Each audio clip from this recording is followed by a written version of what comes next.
தூக்கம் விற்ற காசுகள். கவிதை.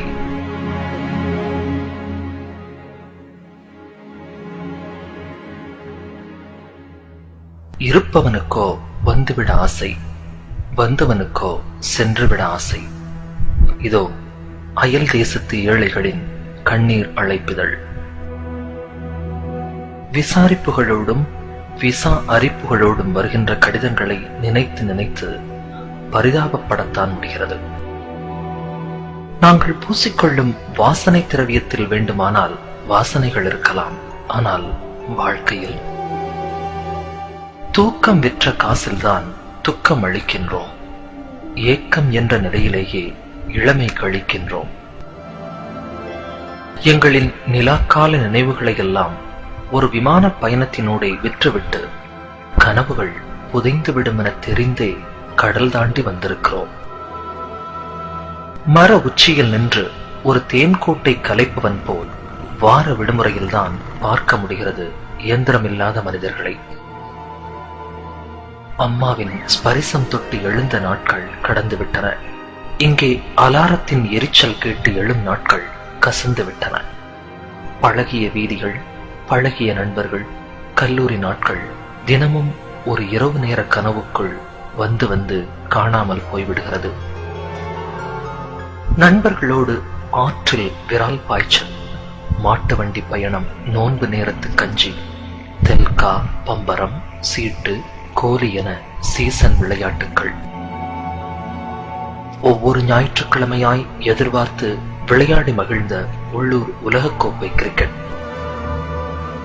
இவைகளை நினைத்து பார்க்கும் போதெல்லாம் விசாவும் பாஸ்போர்ட்டும் வந்து விழிகளை நனைத்து விடுகிறது.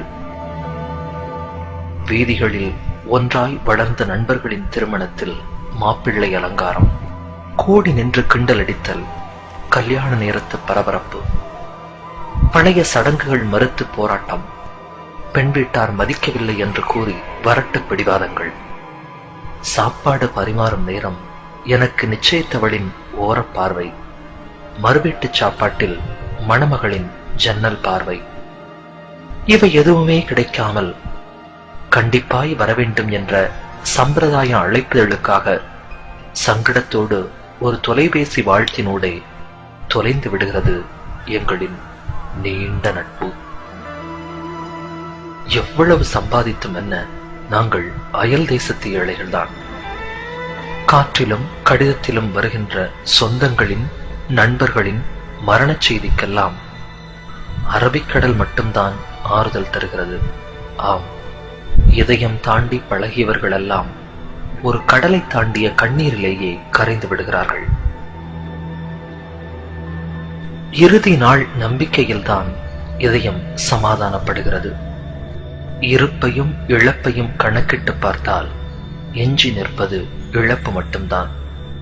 பெற்ற குழந்தையின் முதல் ஸ்பரிசம், முதல் பேச்சு, முதல் பார்வை, முதல் கழிவு, இவற்றின் பாக்கியத்தை தினாரும் திருகமும் தந்துவிடுமா? கிள்ளச் சொல்லி குழந்தை அழும் சப்தத்தை தொலைபேசியில் கேட்கின்றோம். கிள்ளாமலேயே நாங்கள் தொலைவில் அழும் சப்தம் யாருக்கு கேட்குமோ? ஒவ்வொரு முறை ஊருக்கு வரும் பொழுதும் பெற்ற குழந்தையின் வித்தியாச பார்வை, நெருங்கியவர்களின் திடீர் மறைவு, இப்படி புதிய முகங்களின் எதிர்நோக்குதலையும் பழைய முகங்களின் மறைதலையும் கண்டு மீண்டும் அயல் தேசம் செல்ல மறுத்து அடம்பிடிக்கும் மனசிடம் தங்கையின் திருமணமும் தந்தையின் கடனும் பொருளாதாரமும் வந்து சமாதானம் சொல்லி அனுப்பிவிடுகிறது மீண்டும் அயல் தேசத்திற்கு.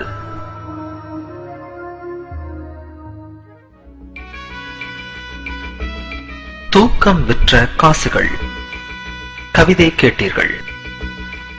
எழுதியவர் துபாயிலிருந்து ரசிகவ் கே ஞானியார். உங்களுக்கு அதை வாசித்தளித்தவர் சிங்கப்பூரிலிருந்து சதகத்துல்லா.